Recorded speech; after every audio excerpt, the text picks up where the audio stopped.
Stranger, and you welcomed me. I was naked, and you clothed me. I was sick, and you visited me. I was in prison, and you came to me. Our special music this morning is from Chelsea and Ethan.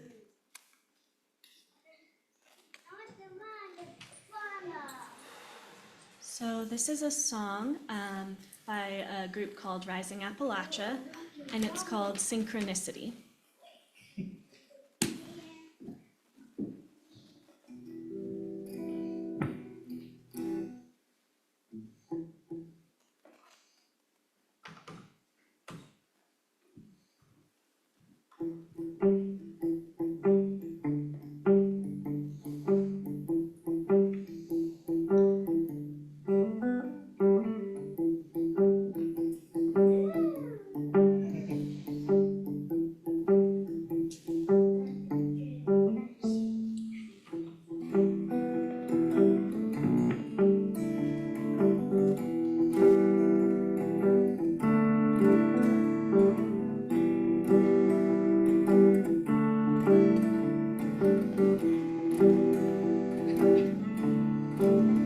And we are all bright, we can all soar, far past boundary, content that less is more. Birds of the same flight, heading into the sun, shape shifting all the days until we are all one, one, one,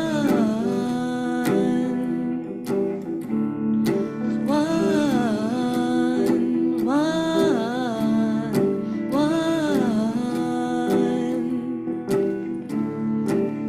And I will heal you, you will heal me, planting sacred seeds of synchronicity. Throw down your guard and trust before you suspect that there is nothing more, that this is all that you get, all that you get, all that you get, all that you get, all that you get, all that you get. See here, golden child, we will move from complacency back into the wild. The mechanics of power are pulsing in your cells. Just stand up and connect, hold tightly to your bell, bell, bell, bell, bell, bell.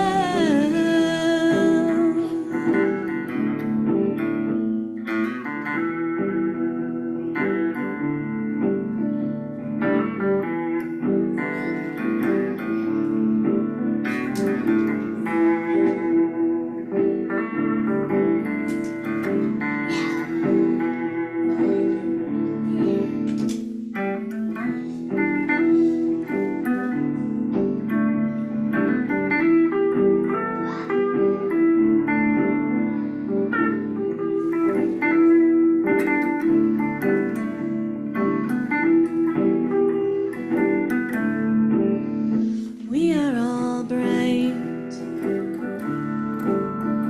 We are all bright. We are all bright, heading into the sun. We are all bright, heading into the sun.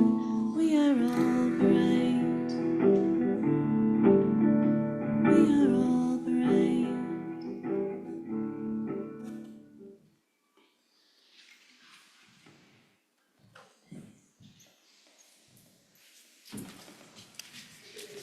So all this month has been our stewardship campaign, and each Sunday we have someone to come up and talk about why they have chosen to be a member or come to our church. So today it's Debbie Buckley. So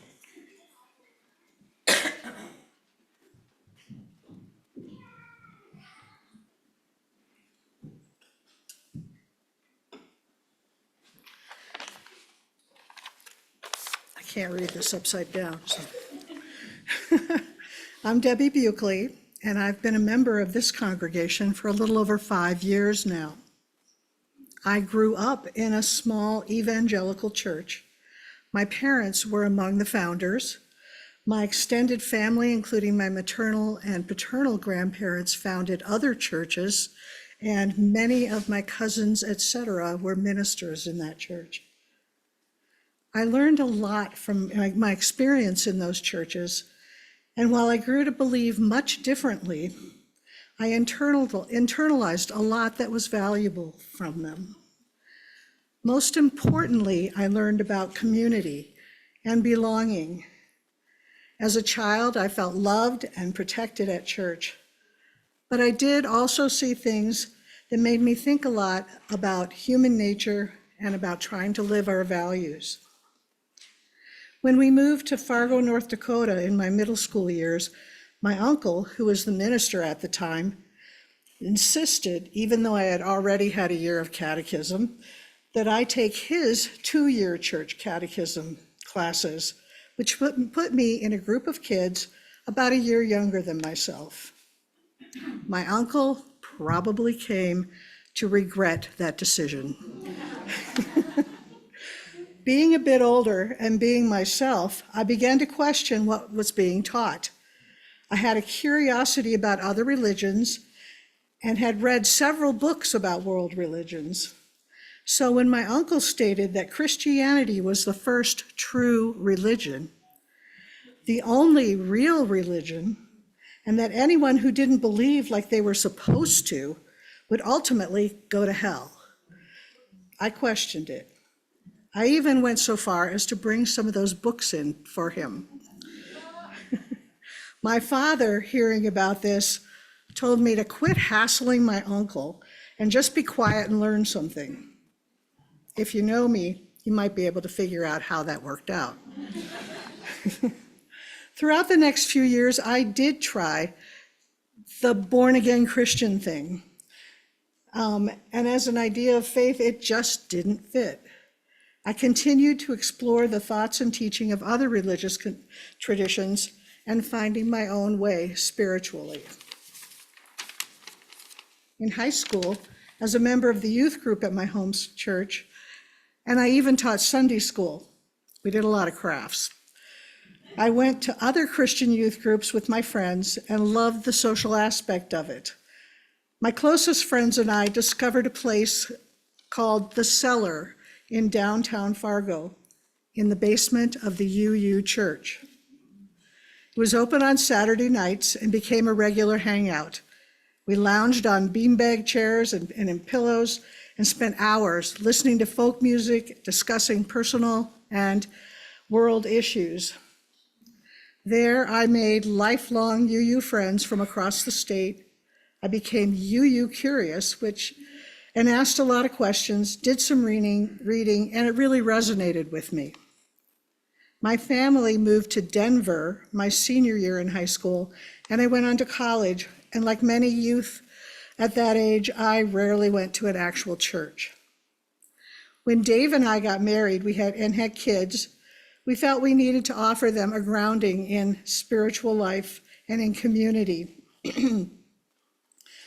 One day, we were driving by a church in Fort Collins that had an awesome playground. Our daughter spotted that playground and, of course, wanted to play there. She literally asked us if we could please go to church there. As I remember, we looked at each other, raised our eyebrows, realizing that it might be the answer to those feelings of finding a spiritual community that we could believe in. We said yes to her and the UU Church. Of course, that sent us on a wonderful and occasionally frustrating spiritual journey, one that included teaching RE, helping with youth group, participating in spiritual activities and social groups within the church. Someday, ask me about the Rowdy Moms. It was a great experience for us all. Finding that UU community helped our family grow in many ways. Community is important for all of us. It brings a sense of belonging that is so important to humans. A shared knowledge, safety and support when things get rough, meaningful relationships, inspiration, and mental well-being. When we moved here to the Grand Valley, we knew we needed a tribe in an area that was so much more conservative than we were used to. We needed a place to feel safe, a place to build relationships, and a place to grow. This, as it turned out, became especially important during the pandemic, which started shortly after we moved here. This church community offered that, and we are so grateful. Am I always happy here? Yes. Am I sometimes challenged by our principles? Of course. It's not always easy. Do I sometimes have disagreements or frustration with what is said or done? Yes. That is part of being a part of a community, a healthy community, where we can work on our disagreements because of our shared values. We grow in our principles, allowing each other to find our way, supporting each other on our journeys, as well as making room for each other. It can be hard work sometimes, but we are in this together. That is why sometimes I have to stretch myself, we have to stretch ourselves to give back and support the church however we can, with our time, our talent, and our treasure. We give what we can, and sometimes even find we can stretch and give more. That is worth it to me. The gift of this congregation is very much worth it for the support it offers, and I hope it's worth it to all of you as well.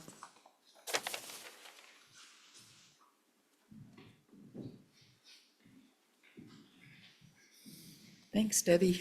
I think a lot of us feel the same way. This community of care is created through our work and time together, our commitment to one another. This is our covenant, to walk together in loving fellowship, to share our hopes and values. As we pass these baskets, we thank you for your generous gifts, which support the work of this religious community and Unitarian Universalism in the world at large. As a reflection of our values, we are pleased to participate in the Change for Change program. The coins you place in the basket today will support the work of nonprofits in and around the Grand Valley. And this month it goes to support migrant farm workers. And if you'd like to know more about that, read the back of your announcement, this white insert. Now we will receive today's offerings.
We have words, don't we? This community of care is.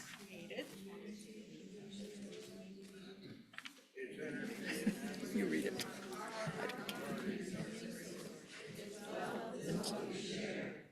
As we contribute to its life, we affirm our lives within it.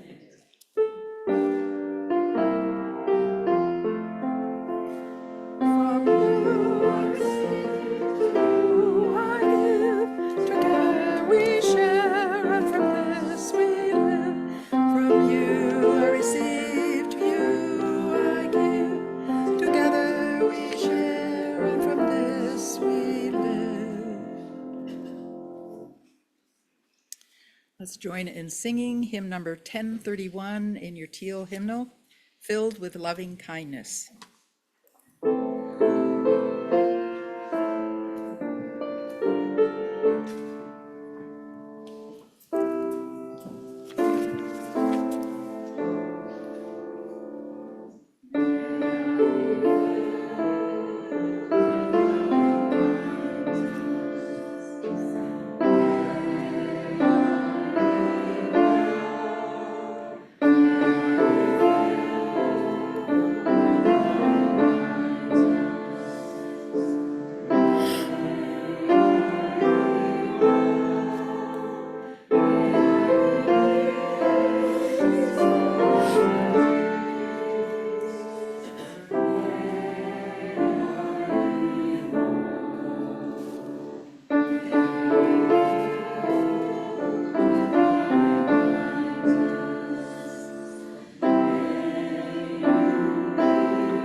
So our stewardship theme for the month is community, connection, and commitment. And so today is the commitment, the connection part of that theme.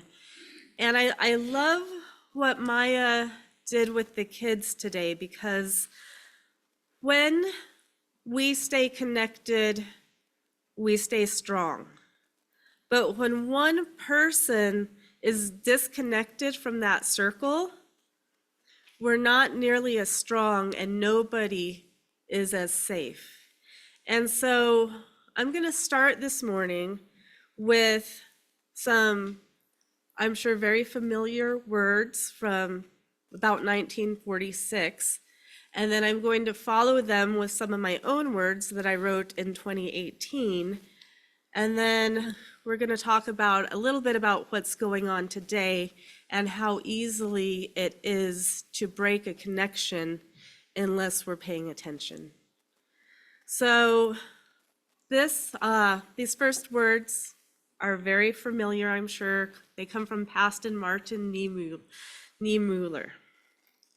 First, they came for the socialists, and I did not speak out because I was not a socialist.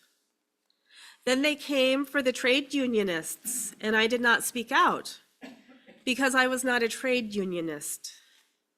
Then they came for the Jews, and I did not speak out because I was not a Jew.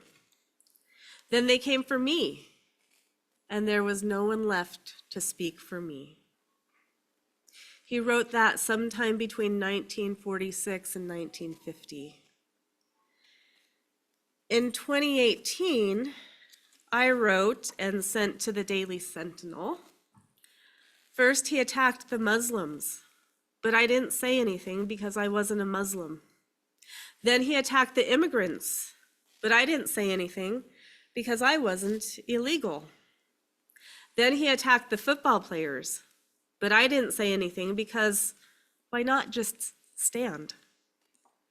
Then they arrested the asylum seekers, but I didn't say anything because they shouldn't be here in the first place. Then they took the children, and I didn't say anything because that can't be happening here. It's all good. They never came for me. They just kept opening Starbucks so that I could hide behind my mocha. I wrote that in 2018. And today, this week, the US government tried to disappear somebody. Mahmoud Khalil. The Grand Valley Interfaith Network, written by Dave Edwards, has written a letter that is going public right now as we speak. I think we have about 50 people that have signed it. This is what we sent to President Trump and Marco Rubio. It says, Friday, March 14th, 2025, Grand Valley Interfaith Network, Grand Junction, Colorado, on taking Mahmoud Khalil away from his wife and child and threatening to deport him because he exercised his freedom of speech. The letter says, quote, "This seems like one of the biggest threats, if not the biggest threat, to the First Amendment freedoms in 50 years, said Brian Haas, a senior staff attorney at the American Civil Liberties Union. It's a direct attempt to punish speech because of the viewpoint it espouses." On Saturday, March 8th, immigration agents showed up at the New York apartment building of Mahmoud Khalil, a leader of last year's pro-Palestinian protests at Columbia University, and told him his student visa had been revoked and that he was being detained. Mr. Khalil is married to an American, and his lawyer, speaking to the agents by phone, informed them that he had a green card, but they said that had been revoked as well. Mr. Khalil was taken away, and as of this writing, appears to be in a detention facility in Louisiana. Mr. Khalil, who grew up in a Palestinian refugee camp in Syria, has not been charged with a crime. He is a proponent of divestment from Israel on the grounds that Israel is an apartheid state. The Secretary of State, Marco Rubio, has drawn upon seldom invoked powers to claim that Mr. Khalil poses a national security risk and must be expelled as a terrorist threat.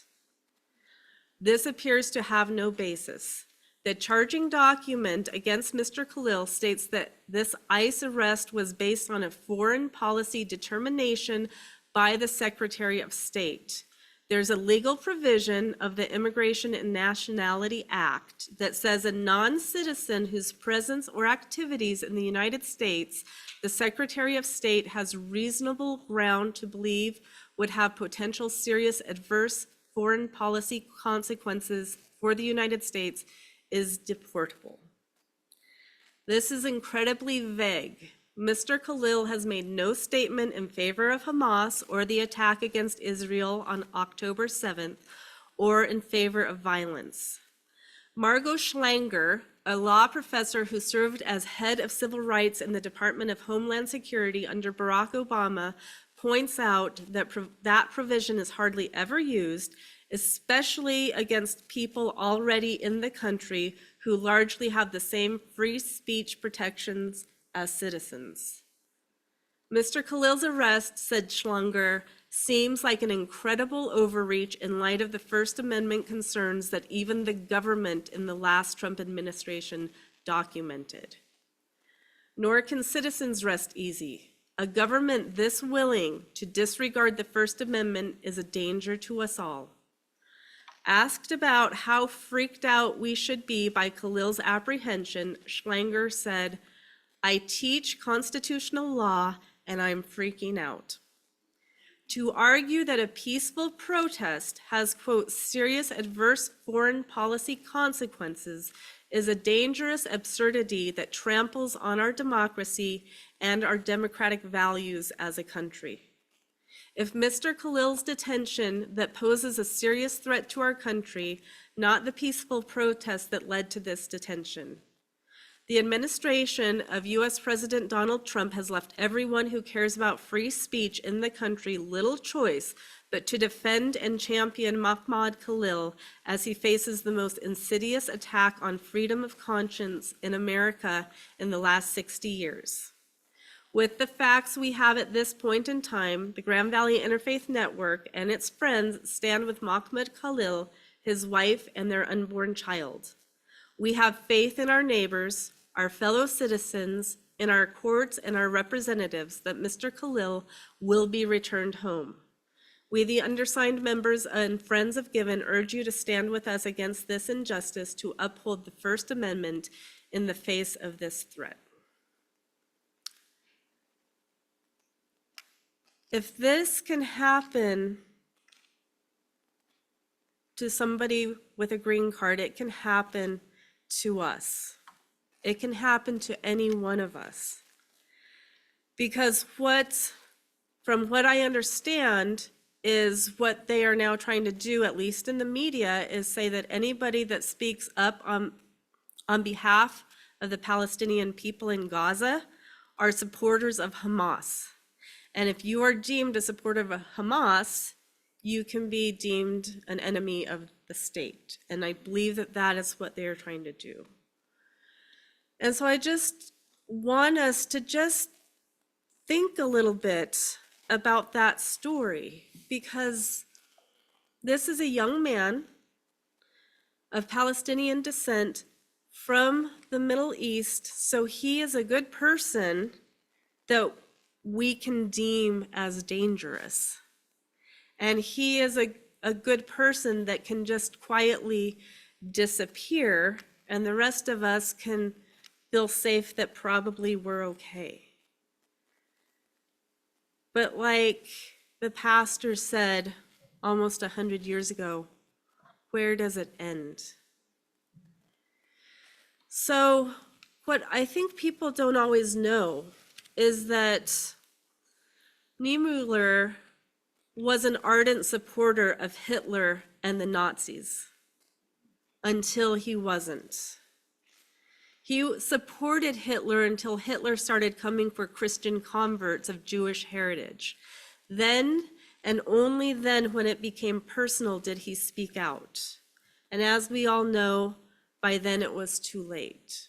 So according to Wikipedia, Niemöller was arrested on July 1st, 1932.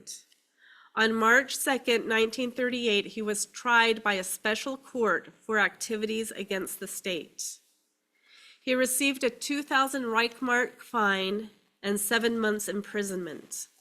But as he had been detained pre-trial for longer than the 7-month jail term, he was released by the court after sentencing. However, he was immediately rearrested by Himmler's Gestapo, presumably because Rudolf Hess found the sentence too lenient and decided to take merciless action against him. He was interned in Sachsenhausen and Dachau concentration camps for protective custody from 1938 to 1945.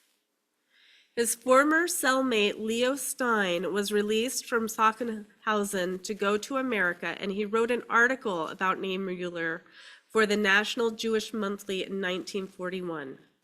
Stein reports having asked Niemöller why he ever supported the Nazi Party, to which Niemöller replied, quote, "I find myself wondering that too. I wonder about it as much as I regret it. Still, it is true that Hitler betrayed me. I had an audience with him as a representative of the Protestant Church shortly before he became chancellor in 1932.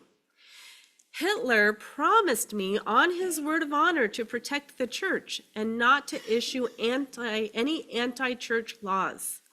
He also agreed not to allow pogroms against the Jews, assuring me as follows: there will be restrictions against the Jews, but there will be no ghettos, no pogroms in Germany.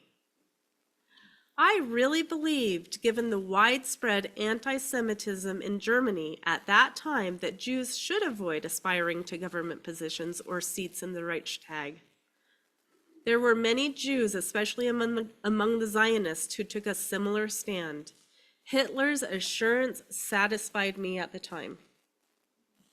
On the other hand, I hated the growing atheist movement, which was fostered and promoted by the Social Democrats and the Communists. Their hostility towards the church made me pin my hopes on Hitler for a while. I am paying for that mistake now, and not me alone, but thousands of other persons like me.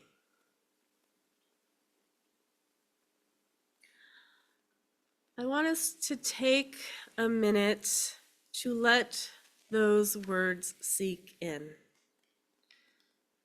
The justification, the attitude of, I'm okay, so I'll go ahead and listen to the promise that it won't be that bad.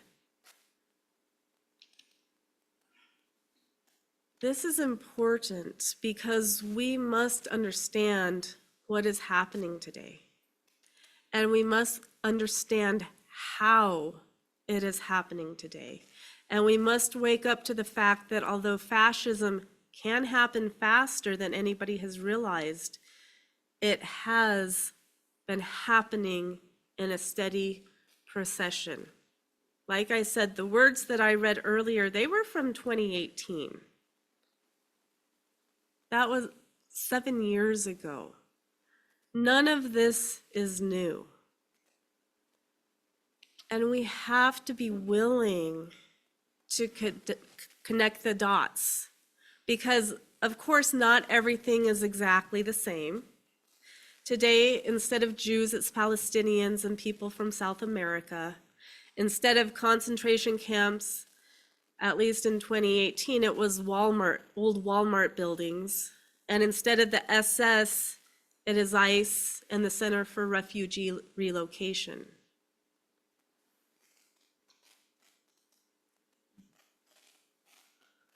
We're talking about connection today.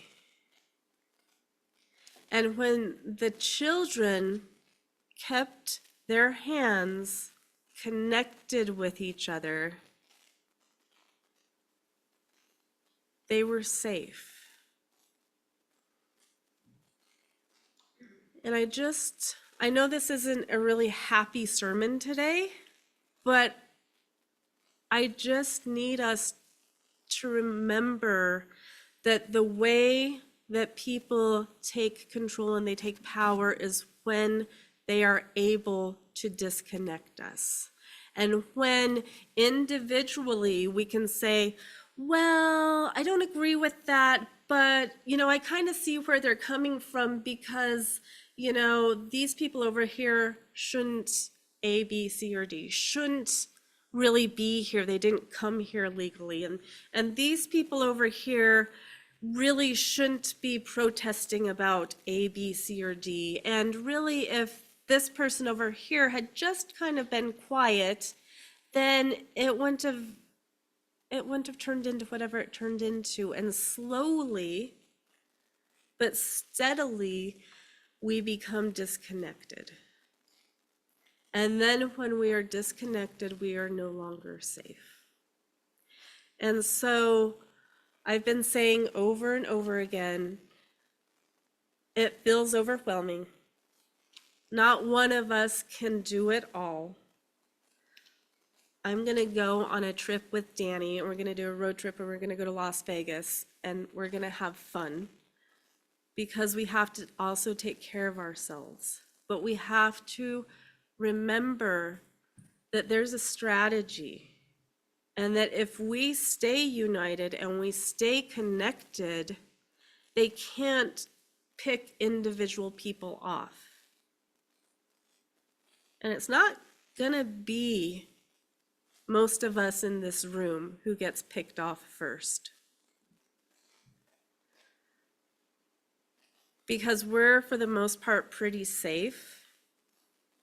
But that's why it's the people in this room that need to be the ones willing to stand up when we see somebody getting picked off, so that we can protect the people that we can protect.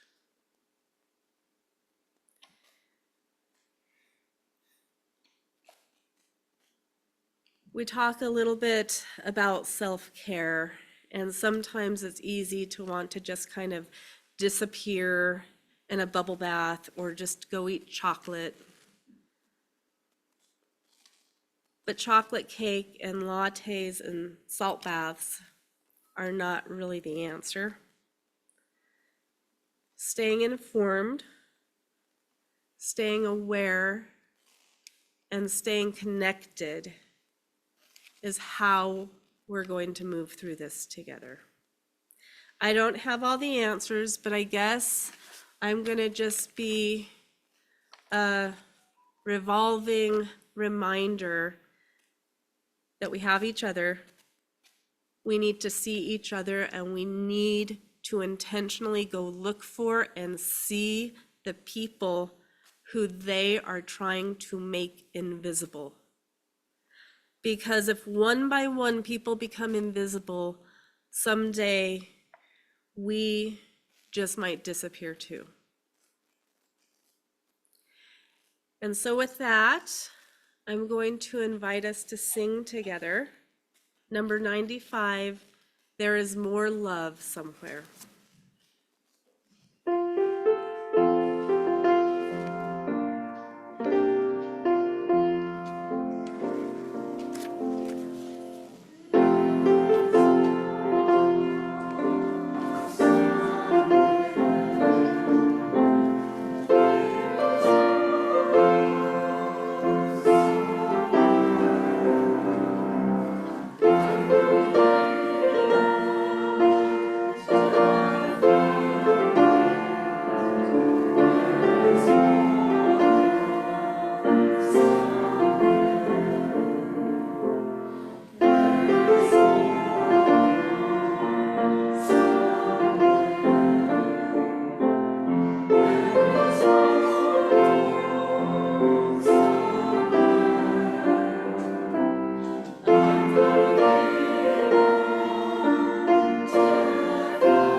We extinguish this flame, but not the light of truth, the warmth of community, or the fire of commitment. These we carry in our hearts until we are together again.